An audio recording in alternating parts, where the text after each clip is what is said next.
my notes I want to catch up from the last couple of days. I've been finding some fascinating stuff, though, with the whole space program and theosophy and New Age. Like, you cannot separate the Nasatology space religion from the New Age movement, from the Freemasonic, the New Age, the Theosophic. It's all there. But even more, I found a reference to something called the Plan that pre-exists the whole Q thing, and even the previous. I think it was called. It wasn't. There was Operation Trust. We've talked about this stuff before, but there's something else called the Plan that actually goes further back to the New Age movement, and it has to do with Alice Bailey. The Plan, the Theosophy, the New Age Plan, has to do with, and this is fascinating. First of all, you can't separate the Q movement from General Flynn. And if you remember, General Flynn had this prayer patriot meeting where he had all these magas praying to the seven rays of the archangels, the seven rays. Well, the seven rays is out of theosophy. And so this is a fascinating connection to me because I'm looking into this stuff, and it turns out they had something called the Plan, which was authored by the quote hierarchy. And the plan involved, quote, a high priority in removing all Jewish presence and influence from human consciousness to be achieved by eliminating Judaism. Now, this is from this theosophical group and the plan for this New Age religion that involved destroying these old religions. But anyway, the connection here is the Plan, the seven rays, General Flynn, and how the QAnon movement is quite literally just repackaging blood libel. Little side note there, but nothing is new here. Everything is recycled. And so the Plan, the deep state, the Q adrenochrome fantasy, blood libel, it all seems to make sense. But here's what I came across that was most interesting is that what they were talking about, Alice Bailey, H.P. Blavatsky, these occultists from 100 years ago, is that mankind is being collectively initiated. And that the rulers, the clandestine hidden rulers, would be externalizing themselves. And it occurred to me, this could be the alien disclosure. So it turns out that according to their timeline, 2025 is when the hierarchy will show itself. Next year. So here's Alice Bailey on this. Thus, a great movement is proceeding, and a tremendously increased interplay and interaction is taking place. This will go on until AD 2025. During the years intervening between now and then, very great changes will be taking place, and at the great General Assembly of the Hierarchy, held every century, in 2025, in all probability, it will be set for the first stage of externalizing the hierarchy. The present cycle from now until that date is called the stage of the forerunner. It is a preparation, testing the methods, and it's intended to be revelatory in its techniques and results. You will see from the masters, initiates, and world disciples and aspirants affiliated with the hierarchy are all passing through cycles of great activity. Now, this is really where the New Age movement starts, and the idea that there's this collective baptism or initiation of mankind. But I didn't know that 2025 was their year. So just a heads up. Next year, and what does this mean? Externalization of the hierarchy. Well, this is where it gets into this realm of secret chiefs or the unknown, who's behind, who's at the top of the pyramid, who runs the place. And if there is going to be an alien invasion, they've made it clear from Tucker Carlson and a bunch of others that they're not coming from space. They're already here. And this has been one of these themes that's been like the last year or so. In fact, I think this is what they're building up to, is that if they're going to do a D-class or they're going to do a disclosure, it's going to be this. It's going to be that externalization of the hierarchy.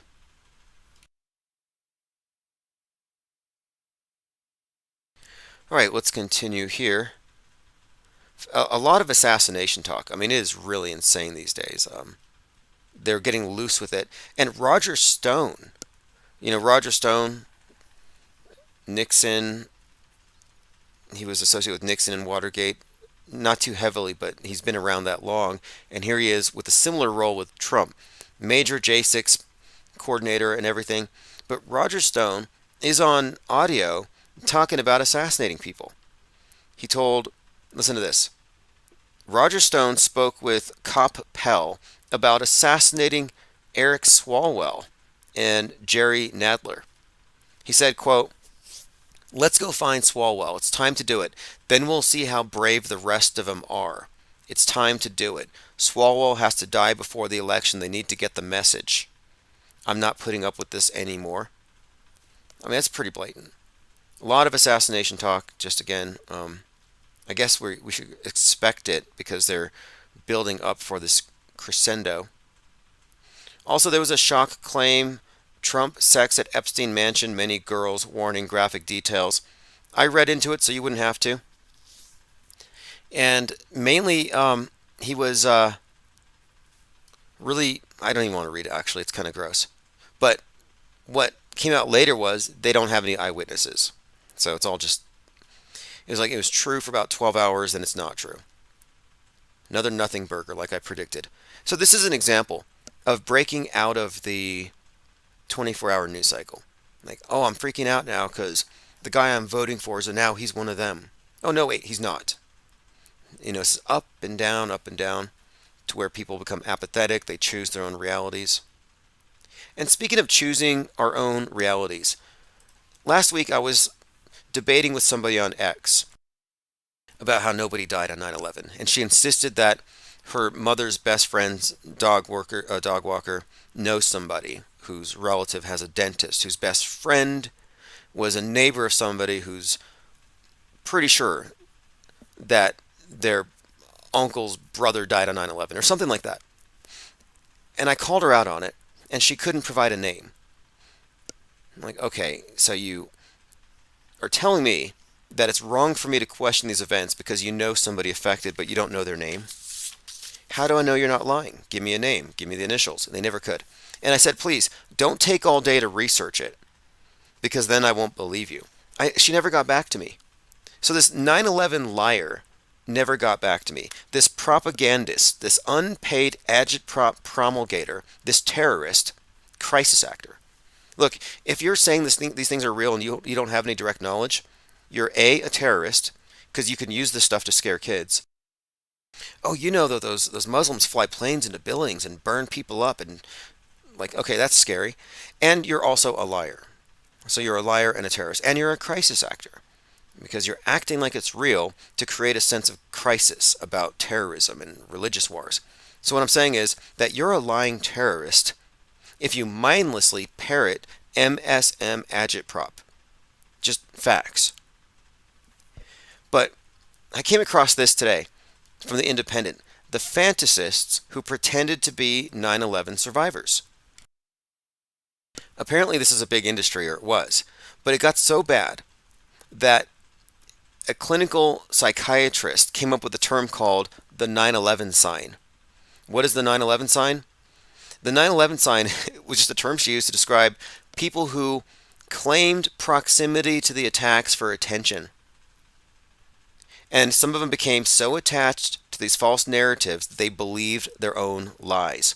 Think about that. The event didn't happen.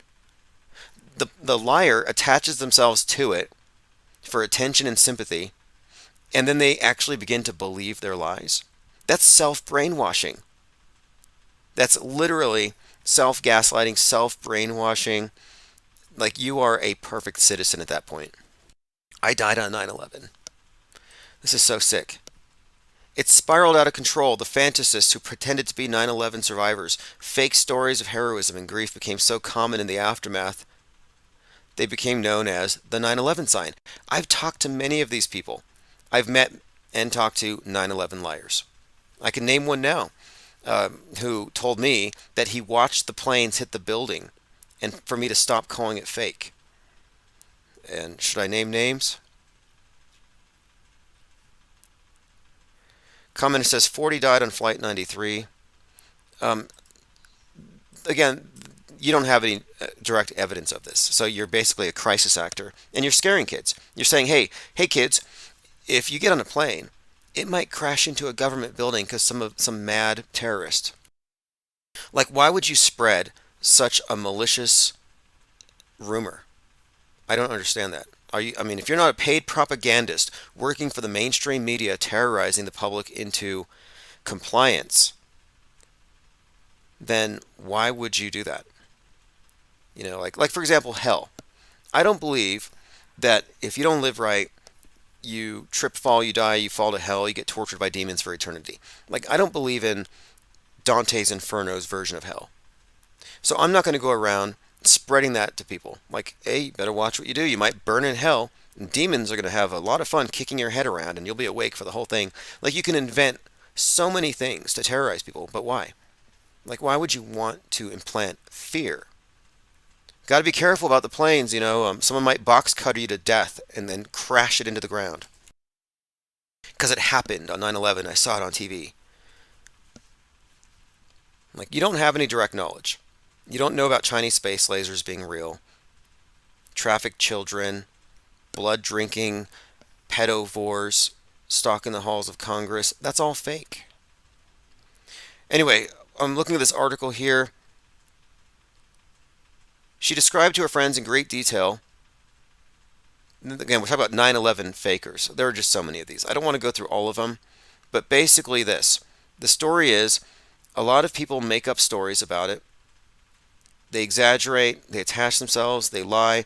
Like this guy claimed, this is an actor and comedian who claimed he escaped from the 54th floor of the North Tower. Yeah, there I was. The first tower got hit. We were jostled all over the place. Port Authority came on the loudspeaker and said, hey, explosion in Tower 1. And I was like, well, I'm going to check things out. I went downstairs, and 6 minutes later, bang. Anyway, long, detailed story. And he had to apologize to the victims. But they called it the 9/11 sign. So if you are a 9/11 believer, knowing what we know now, you have the 9/11 sign. Even if you're not saying you know somebody who knows somebody, if you're saying that you have reason to believe that it really happened, then your hearsay is actually coming from the screen. It's C-say, but it's the same thing. Whether you're claiming you know somebody who knows somebody or you're basing it off of what the TV said, you are exhibiting the 9/11 sign. A lot of people have these things. They got the Sandy Hook sign, the Maui sign, the Palestine, Ohio sign, the chemtrail sign. Like these are just indicators that they're attaching themselves to things they have no direct experience with. But that's how fascinating this thing is to me, is how the screen itself, the televised version of reality, augments your sense of reality. So you do feel like you're attached to it. It's just on the other side of this little window here. It's right here in my hands. It happened. I can see it. Aaron Rodgers gets cut from the Pat McAfee show because he said that he didn't even say it. Look, in his defense, I dug into this a little bit. I listened to him. Aaron Rodgers didn't accuse Jimmy Kimmel of being a pedovore. He didn't say that.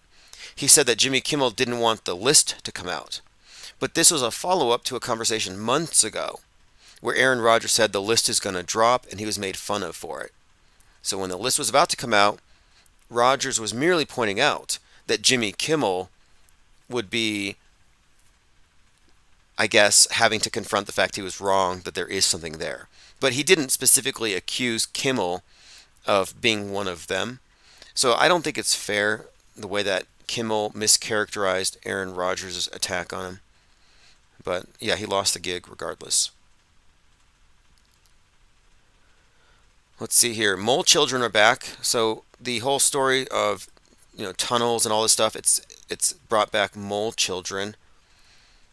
Here's Dom Looker, who says, this nurse claims she was sent to Central Park during the quarantine in April of 2020 to assist thousands of children who were saved from an underground tunnel in Central Park.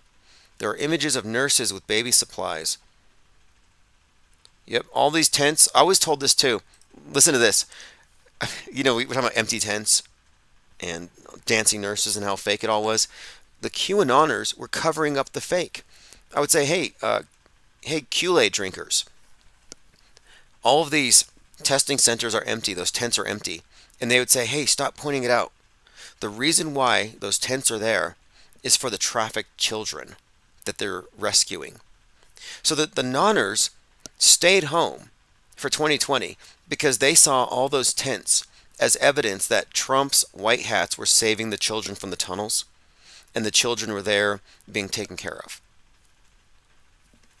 And I'm like, wait a minute here. They're buying this story instead of checking to see what's actually happening. And the people who actually checked found out the tents were largely empty. I mean, they were just, that's the fact. These were decoys. It was a decoy operation. But the truth of it is, it was a decoy. The mainstream media version, it was a pandemic. But the truthers, the QAnoners, were convinced that, no, it wasn't fake. It was trafficked children from the tunnels beneath the ground who were being abused by satanic Democrats, who were being rescued by the white hats behind the scenes, secretly working for Trump. So they invent this story and this narrative with no facts in order to explain the anomaly away without taking away from its essential reality. Self-brainwashing.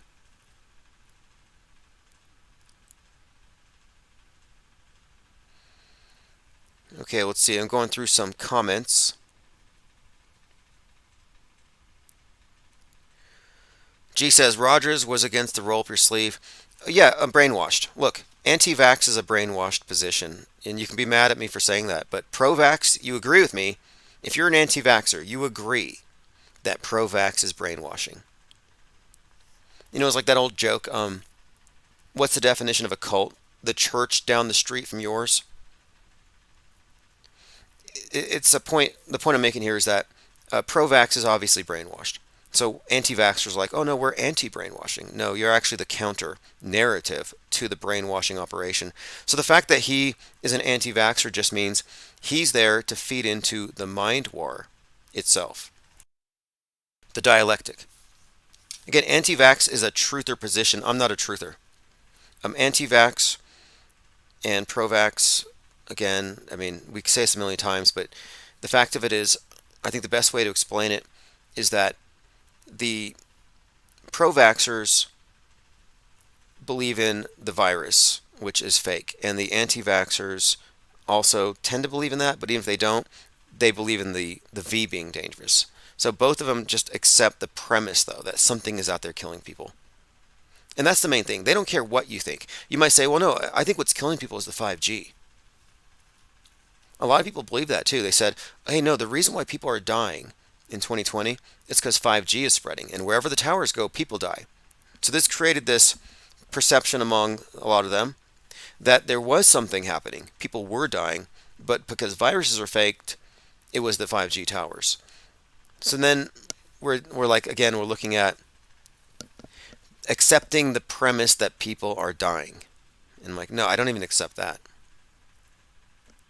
And it's been 5 years. Look, I remember we argued this again and again. Like, well, when's Vaxageddon going to happen? When Vaxageddon? When Wuhan? When are people going to fall on their faces? Like, I can't wait. And what happened, though, ironically, is they kind of started that. We had our own little Wuhan. It was called Suddenly Died, where they would have people on TV just suddenly faint and fall over. And that's kind of stopped. But that became evidence. So anytime somebody dies, Stu Peters is there, oh, the vax got him. And anti-vaxxers, like sheep, just repeat that. Anybody that dies from this. So their cognitive bias was being played with. And I'm saying played with intentionally. They are throwing accelerant on the anti-vax fire intentionally. For the same reason they threw it on the other side. Damar Hamlin, heart attack on the field. Oh, because he got vaxxed. No, if you look at it closely, it was all some kind of Masonic, satanic ritual of some kind, death, resurrection stuff. All the trappings, all the symbolism. No reason to think it was anything but theater. But they purposefully baited the anti-vaxxers to take that position.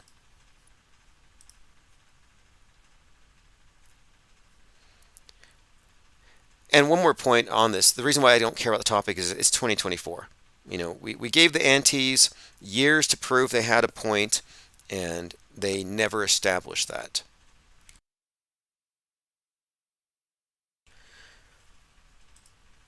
Something to look forward to, a movie coming out on the 19th. Again, very consistent with all the symbolism and numerology and the dates. 119 being associated with Genesis and the fall of the Tower of Babel, but happens to be the date that the movie ISS comes out. If you haven't seen the trailer, it's right on line with everything else that we've been expecting. Nukes and space war.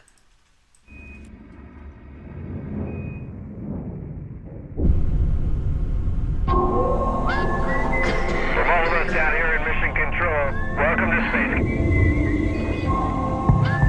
The Russians always knock 3 times. I think it's just a superstition. Now, I'm very interested in watching this to see if they fake space better in this movie than they do in the ISS, and if it's super obvious. And I think that will be the case.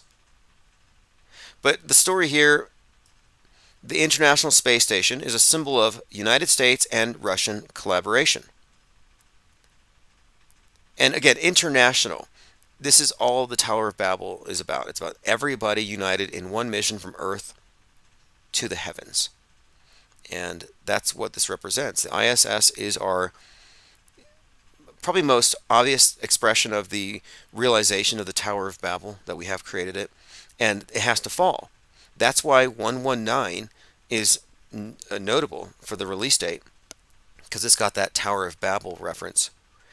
And here you have, if you're looking at the screen, nuclear detonations happening across the world, and then it becomes war above in the ISS. We don't talk politics. Here we are one. Hey guys. Wait a minute, what the hell is going on down there? Oh, whoa. We gotta get up now, guys. Let's get out. Oh my God. Anyway, looks good. ISS comes out next week, only in theaters, January 19th. I'll be watching it. Tensions flare aboard the ISS. Worldwide conflict breaks out on Earth. Reeling from this, astronauts receive orders to take control of the station by any means.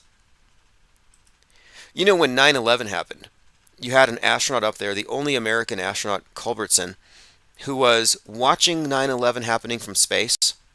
He claims he saw it happen as he was listening to the Tom Clancy book, Sum of All Fears, and he thought to himself, wow, this is just like the Tom Clancy book. And then he brings out a trumpet and he played taps. And Earth looked a lot more like Mr. Rogers' Neighborhood. It looked like miniatures back then. During 9/11, from the space station, he had a handheld camera. It looked like plastic models, versus today where it's all just CGI crap.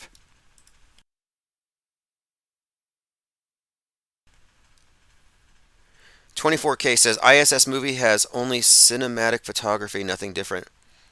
Well, we'll see, because when you're looking at these characters on the ISS, the astronauts, they're dangling from harnesses, and it looks like a gallows. They look like stuffed sausages. Their pants are too tight. You can see harness lines. You can see they're straining. Blood's rushing to their heads. Nothing about it looks right. It's like, why do you need a belt? 2 loops too small. Like this, just like too tight. In space. Like what? There's no gravity. Nothing's going to pull your pants. They look like they're straining, at every single second to keep the illusion. But here you're watching a movie, same thing, and they're floating around like it's nothing. And I'm like, wait a minute here. This should be a good example, I think, of the difference between how space is represented by NASA-tology and Hollywood. Because I kind of thought for some time that the reason we haven't seen any like really good convincing space movies with the space station, because if you notice, almost all the science fiction movies have artificial gravity. Like nobody's floating around on the Starship Enterprise. No, they have like gravity in their shoes or something. They stick to the floors. That's just on all the movies. I'm like, why aren't people floating around in movies more often? And I thought, well, maybe it's because they don't want to draw a comparison because the ISS will look fake by comparison. It's like maybe NASA says, hey guys, when you make these sci-fi movies, don't want to blow our cover, just do some artificial gravity crap. Because if you make people floating around, it's going to make us look really bad. And there was that movie with, was it Sandra Bullock? Gravity. And just to give you an idea of how effective their brainwashing is. So Gravity came out in 2013. And I remember watching it. Back then I wasn't as cognizant of what I was taking in, and it didn't set off any sort of red flags with me. But I remember there was this conversation about Gravity where somebody had asked the movie director, they said, did you guys film it in space? And everybody laughed because, he asked, did you guys shoot this thing in space? Let me see here. I think I can even find some references to this. But at the time, because he wanted to, the director revealed 2 reasons he couldn't do it in space. George Clooney, Sandra Bullock. He wanted to.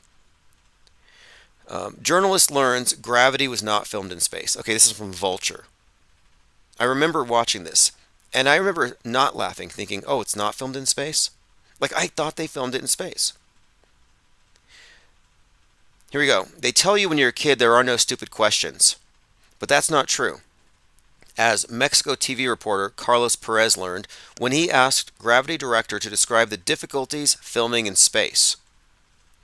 Quote, well, yeah, we took some cameras in the Soyuz spacecraft. We were there for 3.5 months in space. Then the room filled with Snickers. So they made a joke about it. But when I heard that question, when I heard this, I'm like, why is that funny? 3 months in space? That's not a lot of time. It didn't seem unbelievable to me. Like, why is that a big deal, filming a movie in space? But I'm just pointing out that this was 10 years ago, and I was brainwashed.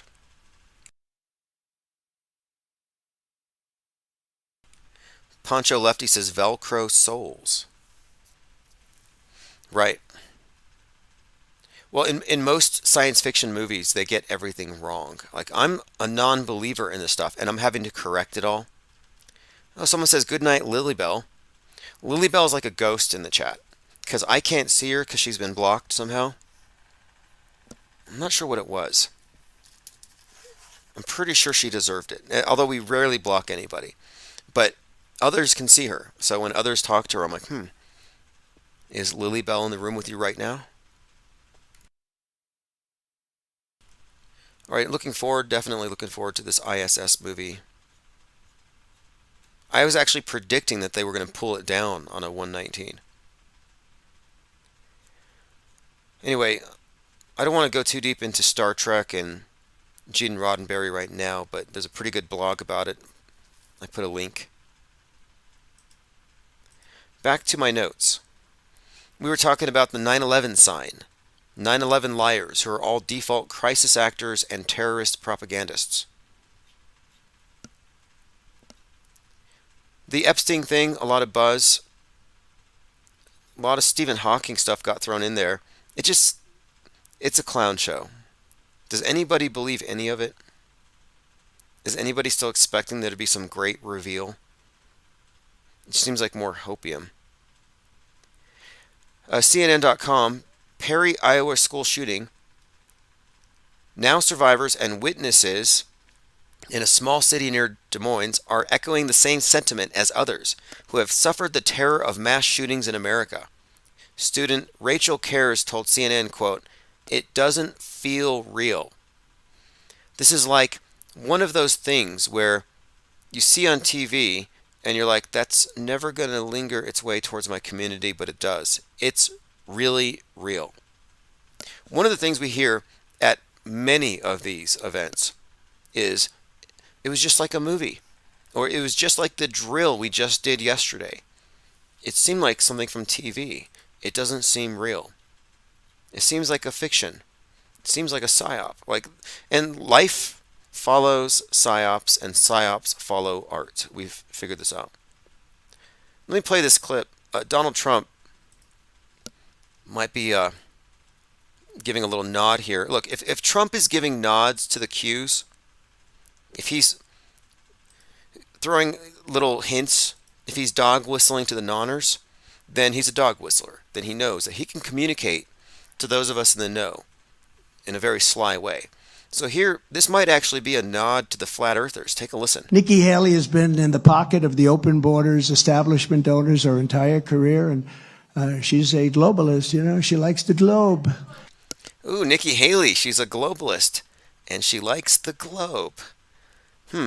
She's a globalist, you know. She likes the globe. She likes the globe. Like, what does that mean? It seems to me that if she likes the globe, then she's a glober. Unlike us, you know, we who know that it's not a globe. One more time. She's a globalist, you know. She likes the globe. I like America first. Anyway, there's Commander-in-Chief Donald Trump to some, Elvis to others, Jesus, JFK to others still. Let's go over some symbolism in plain sight. I've been studying Crowley, Aleister Crowley. I've been studying magic, ritual magic, theory and practice, runes. I've been doing a deep dive ever since I went to this park where there was just like hundreds of witches in a circle and like altars all around. And they were doing this thing where they were all facing the south, praying to fire. And then they all rotated 90 degrees and east and then north and then west, calling the elements. Like it was a pagan event where all the covens, and I didn't know that they're everywhere, all the covens from around town and surrounding areas had gathered and, you know, brought forth like these tents. And anyway, I made a donation. I got a box of books. And so I've been doing a deep dive into a lot of this stuff. And one of the things we often talk about is the symbolism that we see in these world stage these dramas, these psychological operations. But much of the symbolism is hidden, but it's hidden in plain sight. And here's something from Aleister Crowley. He said, "Let the adept learn to write backwards with either hand. Let him learn to walk backwards. Let him constantly watch films and listen to records reversed. Let him so accustom to himself to these things that they appear natural and appreciable as whole. Let him practice speaking backward. Let him learn to read backward. It is this difficult to avoid cheating oneself as an expert reader sees a sentence at a glance. Let the disciple read aloud to himself backward, then more quickly." So my point of it is, Aleister Crowley was talking about how in order to understand or to read the symbolism, that you had to be flexible. In other words, you had to be able to look at things in many different ways. So here is Westworld Season 3. And if you look at the poster, a couple of things stood out to me. The logo, when turned sideways, gives you a 311. And it says right beneath it, 2020. So you have 311, 2020. The tagline, "Free will is not free." And it has what looks like a person impaled on what looks like the One World Trade Tower. So taken together, World War III, or Westworld Season 3, but 3/11/2020 is the pandemic date. And the One World Trade Tower looks like a syringe, as we've often talked about. And what's more, it's on the site of the 9/11, the ground zero, so it's the new 9/11. Now, the needle symbolism is also significant because, of course, 3/11/2020 had its ground zero in Seattle. Same meaning, Space Needle, the giant syringe, One World Tower. It's the same symbolism here. But the impalement, obviously, look, 3/11/2020, a man is impaled, free will is not free. Meaning, if you're going to be free, you got to do something. You got to take this. So this is foreshadowing, but at a very deep level. And it's even specific to the date that the pandemic is declared if you reverse it, flip it, rotate it. I have a few other examples like this of symbolism in plain sight, all communicating the same messages. So the next one I was looking at was from, here it is, a movie called or a series called 3%. So if you haven't seen 3%, it's about a post-apocalyptic society, as everything else seems to be these days, But in that one, you have this image of, well, the logo is 3%, but if you turn it sideways, the 3 becomes the Twin Towers, and the percent sign actually looks like the Twin Towers when seen from above. And the 3 gives you the Twin Towers when you turn it sideways. So many of these examples I could go through, but the main one I wanted to point out was the specificity. 3/11/2020. Poncho Lefty says, tapping out, be safe. Yeah, thanks for joining. And by the way, just go to ips.monster and subscribe. Baking Brad says, hey Tim, do you practice magic or study it? Well, I would say this. You are an unwitting participant in group magic ritual every time you plug in to the media matrix. Yeah, it's like psychological warfare. We always talk about this, mind war. But what if that's just the surface level? What if it's actually spiritual? And when I say spiritual, I mean, what if it's actually designed to endarken your soul, your sentience, your awareness, your perception, to make your perception secondary to their perception? So in other words, you have your perspective on reality being supplanted by Big Brother's viewfinder. And plugging into it, feeding into it, believing in it, is worshiping. It's taking part in the idolatry. So if anybody's practicing magic, it's the unwitting participants in mass magical ritual. It's like, the real question is, have you opted out of it? Are you not feeding the beast?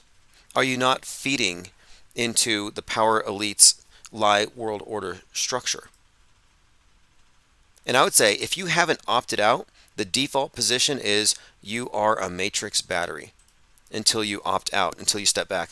Every red pill truther is just hardcore a loosh bag, just a loosh donor.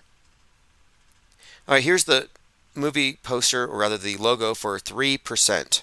So if you're looking at the screen, it looks like the number 3 and the percentage sign.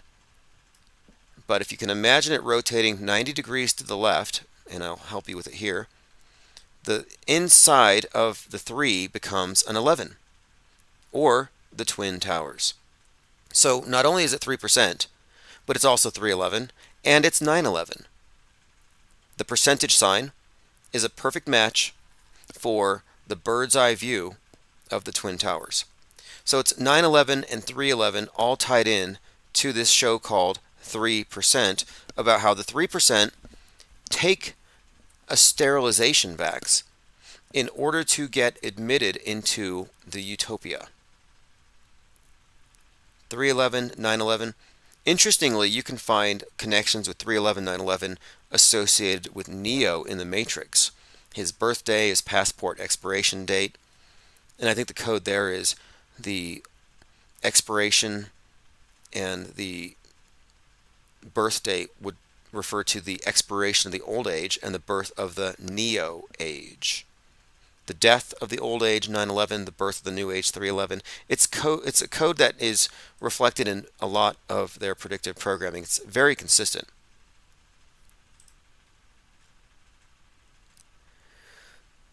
Let's see what else we have here. I'm going through your comments. Lean Dion says 3% is Hunger Games with the sterilization poke. Oh yeah, and what's more, when you get it, they have a hole cut into your sleeve in the shape of a star that has your like Vax mark there, which they put something there. So it's like a status symbol. I'm like, wow, it's a status symbol to show that you're part of the elite. And that's what it ultimately is. All those Vaxies, the people taking selfies while doing it, it's a status symbol. It is virtue signaling. It's not dangerous. Unless you believe it is. They're as dangerous as 5G towers and cirrus clouds.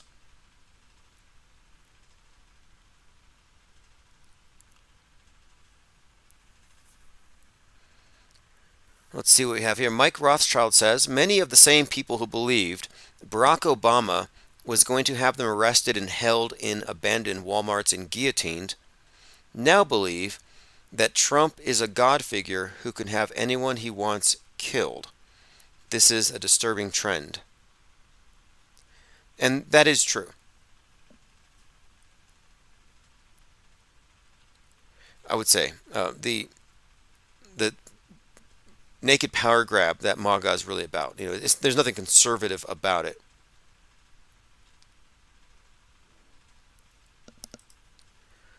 Okay, let's see what else we have here. This morning we were talking about the $20 bill, how you fold it up and it shows you the Twin Towers burning.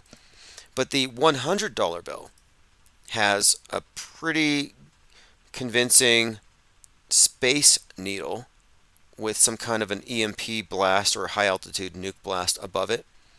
But the $100 bill has showed up in a couple of movies associated with this. And so, for example, I was looking at this clip from the Sonic the Hedgehog movie where he has to go to Seattle. And it starts off with the Space Needle. He throws bombs into the drainage, causes a flood. So it's this Seattle destruction scene. And for this scene, he gets paid in $100 bills. So this is a recurring theme that I've seen. The 100 associated with the Space Needle and Seattle's destruction. In fact, the Century, I think it's called the Century Project, where they put like $100 million into the Space Needle just a few years ago. But this is one example. But I'm watching the scene, and before Sonic detonates the bombs, and all this, he says, "This is only a drill." That's got to be an inside joke for this future calamity to hit Seattle. Again, they're going to 9/11 Seattle. And the level of predictive programming that we're examining here, it guarantees that we're only facing a mind war assault on our cognition and worldview. There are no real threats. And if you think there are, list them. What is a real threat in your view? Let's list them and just deal with them one after another. Because what I'm noticing is that a lot of what passes for trutherism, trying to get to the truth, is really just collecting a bunch of things to be scared of. A collection of superstition. So I'd like to ask, where does the fake end and where does the real begin? And can you tell me where that line is? And the closer I look, following the clues, it gets increasingly obvious that this is purely an internal war that they foment inside the minds of the people for purposes of control through weaponized superstition. And it's ancient. It's the most ancient form of control. Okay, let's move on. I think I'm bored with Epstein. Recent shooter was also a lefty, so the right wing cares about it. Lots of things coming true as prophesized in Leave the World Behind. We're just waiting for the Civil War. The January 6th anniversary came and went. Nobody knows the truth about it except really us. Yesterday was the birthday of Elvis and Bowie. Very important world stage idols, characters, what they represent.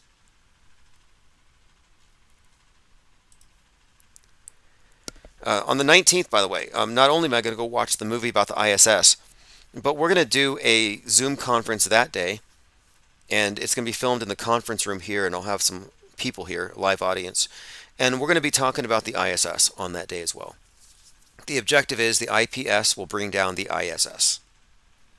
That's right, the IPS think tank has the ammunition to take down the space station in the minds of the believers. And some of the things that we're going to bring out are irrefutable. There is reason to believe spacewalks are filmed underwater, and it's not just the bubbles in space, which should have closed it. It should have just sealed the case. It's case closed. It's underwater. But they've had a few years to fight that particular round. But the other ammunition, they won't be ready for. For example, the underwater lighting, the light loss. Anyone who knows anything about photography will not be able to lie. Well, then maybe they could. They could lie like 9/11 liars. And they'll say, well, maybe it's just in space. Space dust is diffusing the light. They'll come up with some lie. But it'll be ad hoc. And it'll be obvious. But one of the things I'm going to do is I'm going to bring in some believers in the ISS who have no knowledge of its fakeability. And induce a slight paradigm shock, perhaps, or maybe cause them to go into damage control mode for NASA. But it's going to be interesting to see, what happens when you expose people to things like evidence that contradicts what they believe. Baking Brad says, I've recently started looking to magic. It's my understanding that's all in your mind and everything is magic. A Christian prayer is considered magic. The definition is, at least by Crowley, is simply causing change in accordance with one's will. So it doesn't necessarily mean supernatural. Lying is magic in this sense.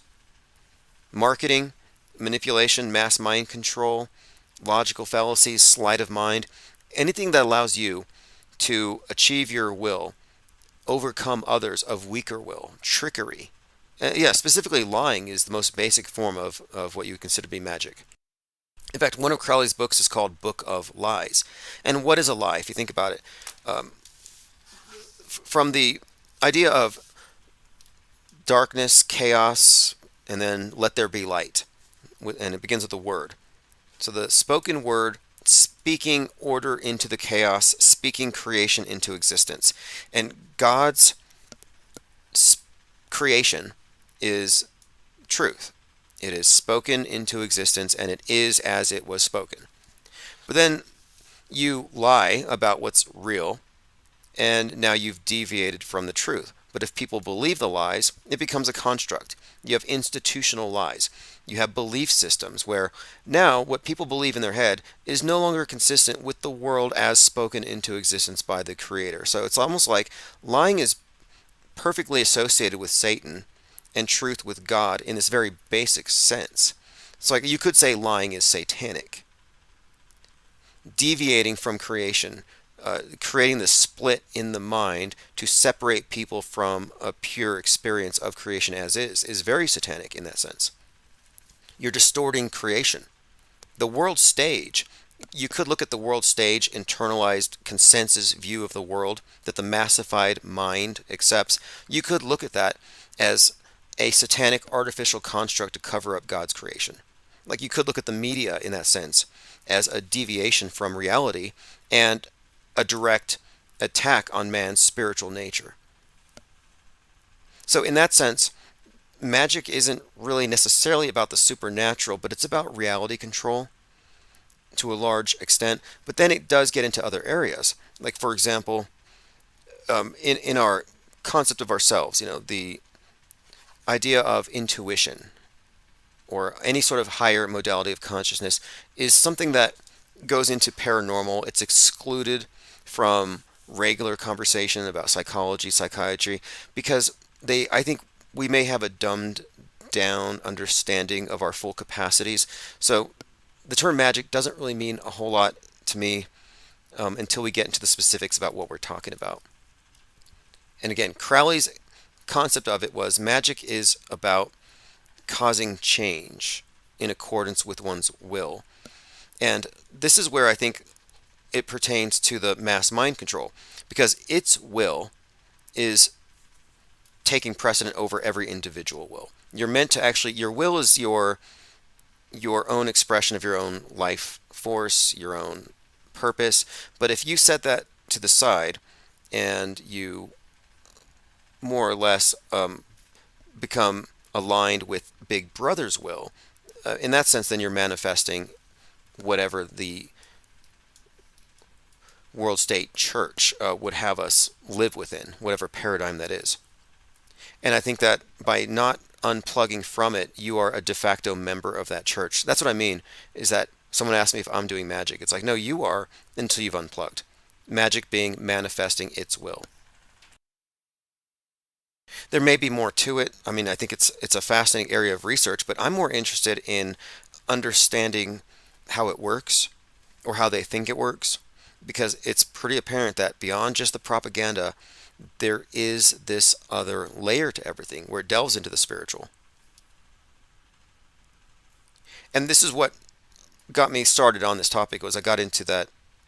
I was referencing the books that I picked up, and I've been looking into runes and the theory behind the shamanic understanding of magical alphabets, because we're talking about words and creation itself and spells and how we're interfacing with reality through symbols, but when you get into the study of the alphabets and the letters themselves, whether it's Hebrew characters or the Norse runes or any variation of them, they're meant to represent reality at its most basic level before it's manifest, as in these are not merely symbols that evoke words that have meanings attached, but that they are descriptions of reality itself, and that when we're speaking and thinking in words, we are in some way a part of this manifestation process. Again, the idea of reality as a creation and process is far different from the static, dead universe of balls falling through space. And it's just my opinion, and I don't care to get too much into the speculation stuff. However, there is a point where you can't ignore it, which is why I'm doing research. For one thing, it's pretty clear that much of their symbolism, ritual theater, and pageantry has to do with the god of time and cycles of life and death. So ultimately, I think we're talking about, when we're talking about magic, we're talking about some kind of imitative ritual practices that connect what they're doing here on Earth on a microcosm with the cycles above, specifically the astrological cycles. We point out oftentimes the connections between the dates and the various events. Well, like for example, 11/22, assassination of JFK. What's the significance of that? Well, we enter into Sagittarius, and I think it was actually there was Micah Dank who does this breakdown of astrotheology. He said that the assassination of JFK was just symbolic of the arrow of Sagittarius, the projectile.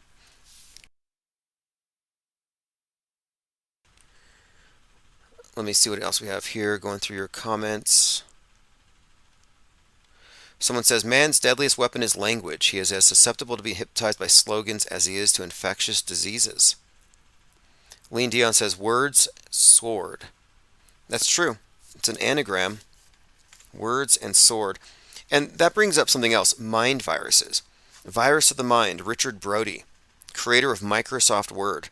I mean, just think about that. Microsoft Word, mind virus. Then you get Bill Gates, Microsoft virus. There's some kind of connection here that they've made between the physical virus and the mind virus, or the word virus. Because a mind virus is a word virus, if you want to look at it that way. It's about words that can be combined, they can transmit, they can metastasize, they can become complexes of words and ideas, become a cult. That's the whole theory behind memetics. Is like there's like this analogy that they say between genetics and memetics, and you can trace ideas by how they combined with other ideas. And they like Q, for example, you could look at that as really a monster. It's a Frankenstein hybrid chimera religion, but it's a combination of mind viruses.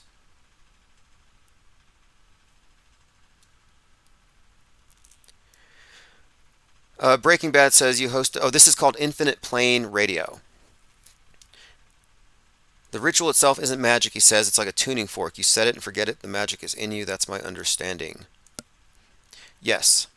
Yeah, the tuning fork makes sense too. The idea here, and this is how I got to this, because I went to this park where these pagans were doing their thing, and I ask a lot of questions because I'm doing a research and I'm doing a deep dive. And what they do is they're aligning their ceremonies and their gatherings with what they call, I think it's like the eightfold division of the year. It's like the equinoxes, the solstices, and then the in-between. But what they're doing on Earth with these various ceremonies is they're reenacting in a personified form the changing of the seasons. And the idea is that by aligning oneself with the, quote, cosmic cycles, when one is synchronized with it, somehow this is the source of their ability to, quote, do magic, whatever that happens to mean. And what one thing it seems to me it could mean is cognitive harmony. Like if you think about it, the mind war, the internal war is cognitive dissonance. It's chaos in your head. fears, superstitions, mind war. But if you remove that and you replace it with cognitive harmony, I think you release a lot of surplus.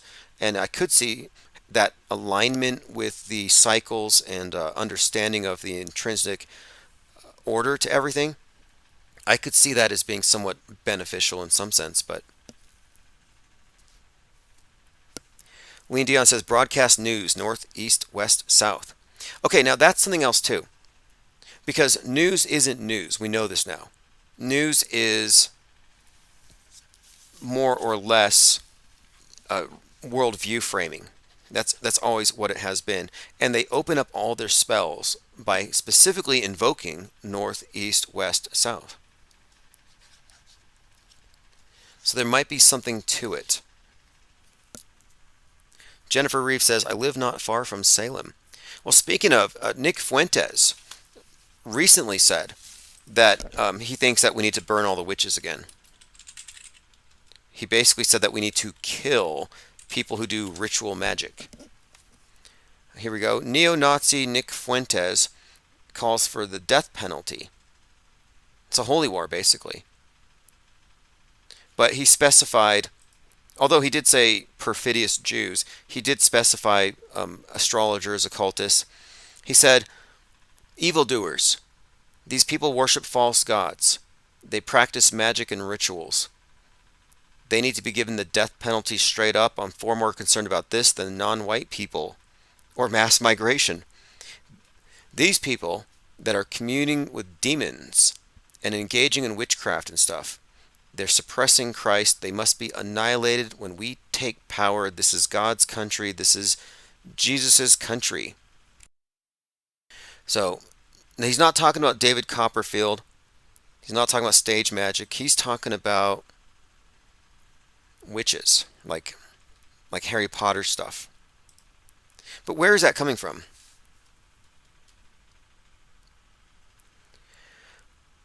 All right, let's move on here. Nick Fuentes wants a lot of things. Right now he thinks there's some 12-year-old who's looking forward to her 16th birthday so she can get impregnated by a 32-year-old or 33-year-old Nick Fuentes by then. He wants to lower the age of consent so they can try to combat the demographic death spiral that his kind is facing. And he's a virgin. I'm like, honestly, he's doing everything wrong. Nick Fuentes is like he's going to be the 40-year-old virgin. I mean, the way he's going with this. He claims he's totally celibate. He says that all sex is gay. That's his words. He says all sex is basically fornication and it will lead to hell unless it's for procreation. But he believes that Western women, because of Barbie feminism, don't want to procreate with him. So they need to make America first, and they need to change our values. They need to change the everything so that he can impregnate a bunch of girls. So that's what he's waiting for. But I'm saying is like, why wait? You think you're going extinct. You could have had 10 babies by now, 20 babies, 30 babies by now. I'm sure there's a lot of trad wives out there, eager for Nick Fuentes. Like, what's the holdup? Like, one thing that you find with any successful cult or religion is lots of babies. That's why the Mandela effect is doomed. I don't see a lot of them replicating. Do ladies just not want to have babies with the Mandela affected? You think that would be like something sought after?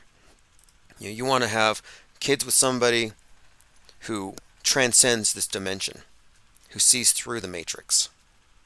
But no, apparently not. Mandela affected are going extinct. Travis Cloud says, Cat Williams has been talking about the Illuminati for a while, but who knows what it really means. Yeah, I listened to his interview. I don't know what to make about all of it. Not all of it. I mean, I watched it, I listened to it. I think he's definitely a very funny comedian. It almost felt to me, though, like he was punching down, ripping on a lot of these other comedians. And I understand it's competitive and all that, but it just seems like he's established himself and at this point attacking other people. Like Kevin Hart. He called Kevin Hart a plant. Well, maybe But for me, they're all plants to an extent. If you're not calling everything fake, you're part of the matrix. You are essentially a plant yourself. I mean, that's how this thing is. It's layered.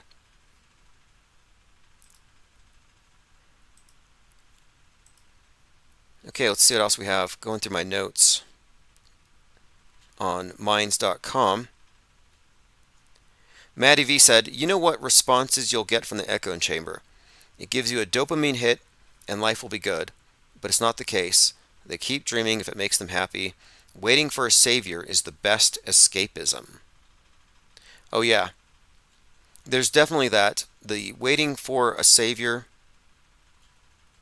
And this has been really powerful though. I mean, we've watched this messianic figure of Trump. I mean, he just became this messiah. And there's no limit to what people will believe. I've been trolling some of these people who believe that Trump is JFK, but now they've mixed it up to where Trump is Elvis, Trump is JFK, Trump is Jesus. It reminds me, again, this is superstition. We're living in a very superstitious age. And if you look back at old myths and various gods, like you can laugh at these things and say, people believe the craziest things. Look at the things they believe about the dictators of North Korea. Like when the previous leader of North Korea died, all the birds stopped singing and everybody went out crying. How he was a Superman who never had to go to the bathroom because he was above that. Like they have all these stories that they literally believe, and I don't think it's any different. It just shows you the level of, I'm not going to say cognitive decline, but I'll say how divorced the consensus is from reality. That there is that much, you can actually diverge from reality that much and still participate. No padded room for you just because you think that Donald Trump is a 130-year-old rock star, formerly assassinated president, savior, or whatever. It's not even coherent.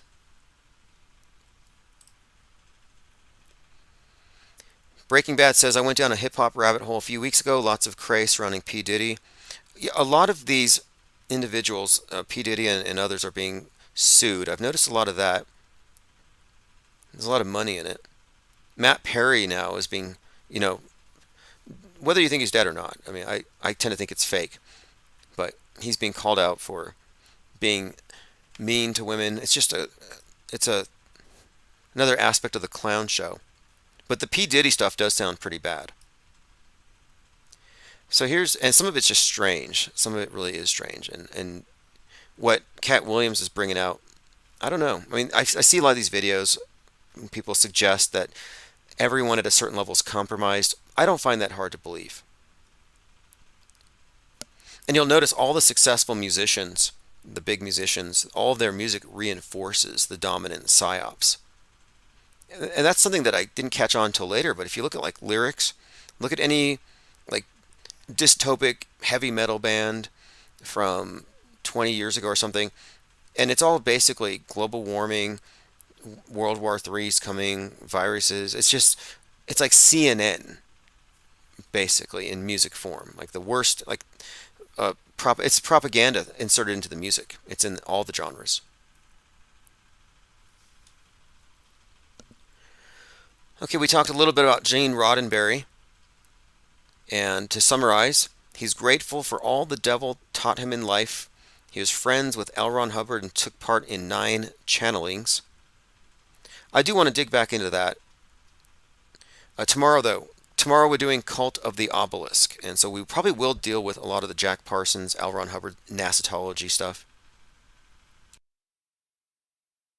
Michael Letts says they hoaxed the assassinations of MLK and RFK in 1968, which was an election year. The DNC had their convention in Chicago. 2024 is an election year, and the DNC is having their convention in Chicago. Interesting. Well, this is going to be a year for it, I believe. I mean, there's enough in the predictive programming, it's so redundant that, yeah, I'm pretty sure that this is headshot year. And we're the only ones who are going to call it fake. Everyone else is going to say it's real, or they're going to have some spin on it. I don't expect anything to break the spell. Yeah, Eminem pushed a few things. Lean Dion says he helped push school shootings. When a dude's getting bullied and shoots up his school, they blame it on Maryland. He also did a video about Steve Paddock in Vegas, so he hyped that one up. And then he did that one with Kid, was it Kid Cudi, where he was like, "You're not wearing a mask, and that's whack, 'cause you cough in the basket, and now I'm in a casket," where he was rapping about people not wearing a mask in the grocery store. Like, that's Eminem. I mean, who pays them for this stuff? The DHS? Now, here's something else. This is interesting. We talk a lot about visual illiteracy. This is fascinating. Where, okay, I call it MSM fundamentalism is what I'd call someone who believes in the screen and they argue off the screen. But the inability to tell real from fake, that's the new illiteracy, visual illiteracy. And the people who take things literally are what I would call auto believers. Like, oh, I saw it on TV, so it's real. And it's bad enough that mainstream people think this way. But alternative thinkers or truthers fall for the same spell, but they just believe alternative BS, but for the same bad reasons. So this is an example. This is a very popular TikToker, and she sees this giant puppet, which is part of an event in Russia. It's like this, basically it's a giant puppet, but she's convinced that this giant puppet is actually a sleeping Nephilim giant. Can somebody please explain to me what fresh hell is this?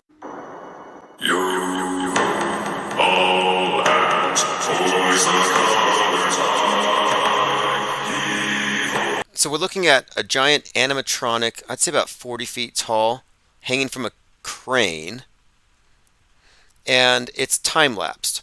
Now, it's a big puppet, but she is convinced, just based on, I guess, her gut, that this is actually a fallen angel and not a puppet.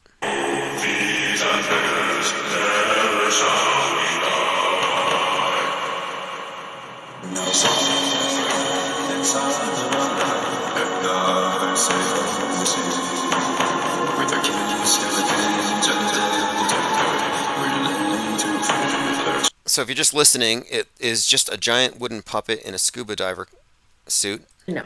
That, my friends, is 1000% a Nephilim in disguise as a puppet. I'm going to show you another video of this same puppet, this massive giant puppet that they're putting in the water in the ocean for... So she's 1000% sure that this puppet is actually a Nephilim. 1000%. But no. No. I said no. That, my friends, is 1000% a Nephilim in disguise as a puppet. I'm going to show you another video of this same puppet, this massive giant puppet that they're putting in the water in the ocean for whatever reason. Whatever reason they want to tell you they're putting it in there. I know what reason they're putting it in there for sure. But I want you to pay attention to the eyes of this puppet as he's being put into the water. Not only does he appear to look very aware of his surroundings, but he also looks very concerned. I don't know if you know this, but I know this. Most people should know this at this point. Giants do not like water. Genesis flood much? But the part that gets me the most... Genesis flood much? Okay, well, the eyes of the puppet do open as it goes into the water, and she thinks it's because Nephilims have had a bad experience. Traumatic, you might say. You know, the flood and all that. But her reason for believing it, she saw it on the screen, she's got a big TikTok following, and it's not just her. All of her followers believe it. 50 feet tall, were cannibalistic. Not only cannibalistic, but also started to devour almost all of man's sustainable natural resources. And when they got bored with that, yeah, they turned all right. They began to devour man. And when even that got boring for the old Nephilim, they turned on one another, devouring the flesh and drinking the blood. And God knew he had no other choice. He had to flood the world. Hence the Genesis flood. God flooded the world to rid the world of the Nephilim because they were going to be the reason for mankind's ultimate demise. But for another reason as well, to rid the world of the DNA of the Nephilim, the tainted bloodline. You see, Satan was working... Okay, but if God flooded the world to get rid of the Nephilim, then where did this guy come from? Did he miss one? Like, this doesn't quite add up for me at all, but her rationale for believing it is absolutely nonsense. I'm just not surprised at all. But what I'm pointing it out, I think what I'm pointing out here is this.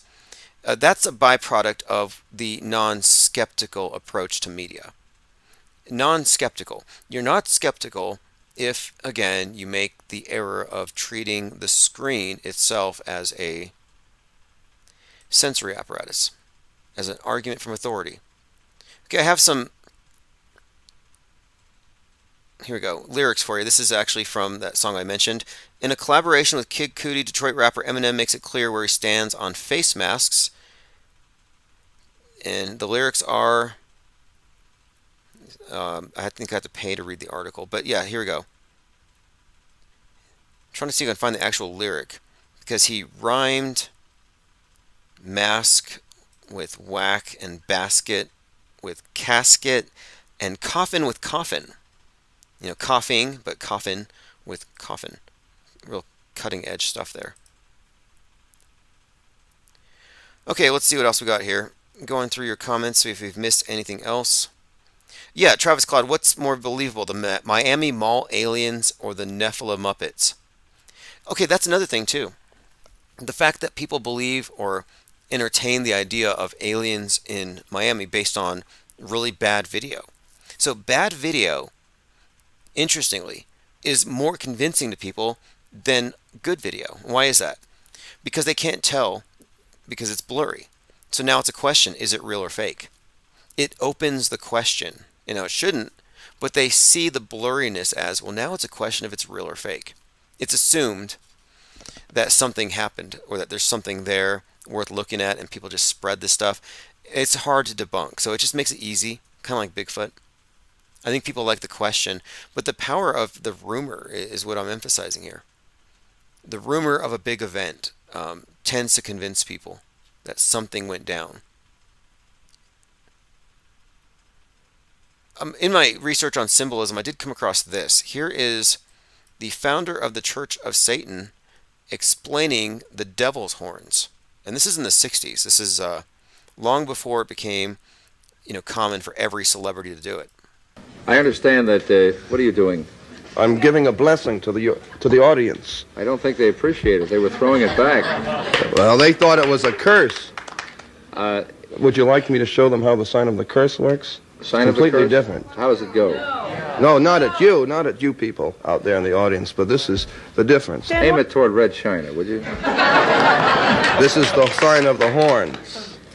A curse sign, the two fingers extended. This way, spread apart for sort of shotgun blast, I always all over. figured if I ever met the devil, he'd have dirty fingernails. Go on. No, they're not. Yes, they are. Where? Dirty fingernails. All right, so who knew? Anton LaVey, Church of Satan, has dirty fingernails.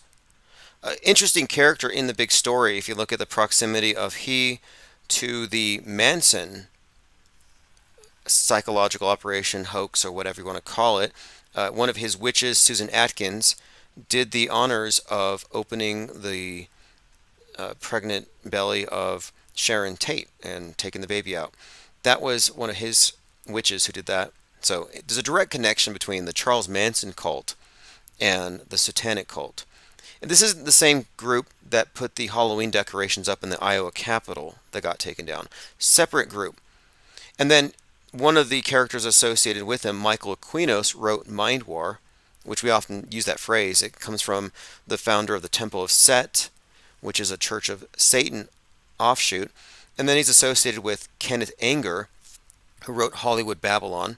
And we often talk about Babylon, the goddess of this new age. Well, interestingly, Marjorie Cameron, who did the Babylon working with L. Ron Hubbard and Jack Parsons, did a movie with Kenneth Anger. So 1 degree separated from this individual as well.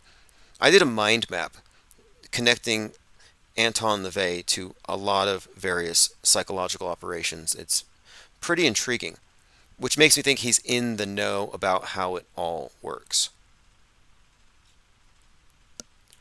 This is really interesting too. We often talk about Newsbenders. The movie Newsbenders, the 30-minute play rather.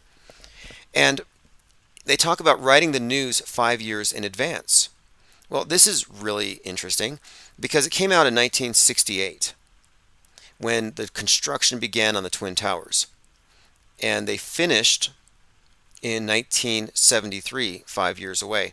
Anyway, he did some digging into this because we're talking about a play where a journalist, a protagonist, is shown a hidden door to a secret room where they have all these props where they fake the news, like a little moon landing set, etc. But in this scene, they actually show what looks to be the Twin Towers. It's a single rectangle and a shadow, but as they're talking about staging fake events, they pass by what looks like the Twin Towers, in addition to other things that, like the moon landing, etc. But the whole point of it is, this news benders, is that they bend our reality by bending the news, by writing the news 5 years in advance as the ultimate form of control. And the people in it are all under surveillance, and if they talk about it, they would have some kind of explosive charge go off in their heads. It's a great film, a great show, a play. Highly recommend it. Newsbenders, writing the news 5 years in advance. Well, my take on it is that they're writing it in broad strokes 100 years in advance, 1,000 years in advance. They're going along with the astrological cycles. So astrotheological cult, astrological cycles, the new age. They're looking at broad strokes. 1,000 years, this is what's going to happen. Big trends. And right now, 5 years, I don't know. Maybe with specifics with 5 years, but I'm thinking it's definitely 50 years minimum. Look at how many generations we've been inundated with alien invasion crap. All right, well, this has been great. We'll be back tomorrow. We're definitely going to be doing the Zoom conference, so you want to get in, and if you want to take a part on that, what we're doing with this is we're re-editing Cult of the Obelisk, adding a couple more years of research. And out of it, we'll distill a new documentary, a second edition. We'll add to it. It'll be the most informative on the subject. I think we've done a lot of work, and it needs to all be included in the same. Well, actually, hey, great point there. Thrustazar says Anton LaVey, a time traveler, Andrew Tate. Yeah, and Tate looks exactly like him, doesn't he? It's probably by design. Andrew Tate. Anton LaVey. Interesting. They do look alike. All right. Good night, everyone. Appreciate everyone buying the tickets. Again, this is going to pay for the new Zoom premium version. And we're going to be doing a lot of these. The reason for the Zoom is this. It records. It allows for questions and answers. I can bring other people on to talk. High quality or high definition recordings, but also the Zoom conferences are so we can focus on just one topic at a time. And we're going to be doing more of these because we need to produce IPR deep dives. And every deep dive will be a short documentary about a specific topic where there are some things we could just go ahead and, nail the coffin shut on the ISS. Nail it shut on this or that thing. But it has to be done in a way that doesn't get censored, where we're not mixing it in with other stuff, because that's what happens. We talk for hours, and over the course of the night, we've said like 10 bannable things. So it's going to be great to get focused on specific topics. All right, this is AutoHoax or GTFO. I'll put a link below for the newsletter. And we're going back to the 24/7 live immediately after this.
basing what you believe to be true based on the screen and the screen alone, you're not a skeptic.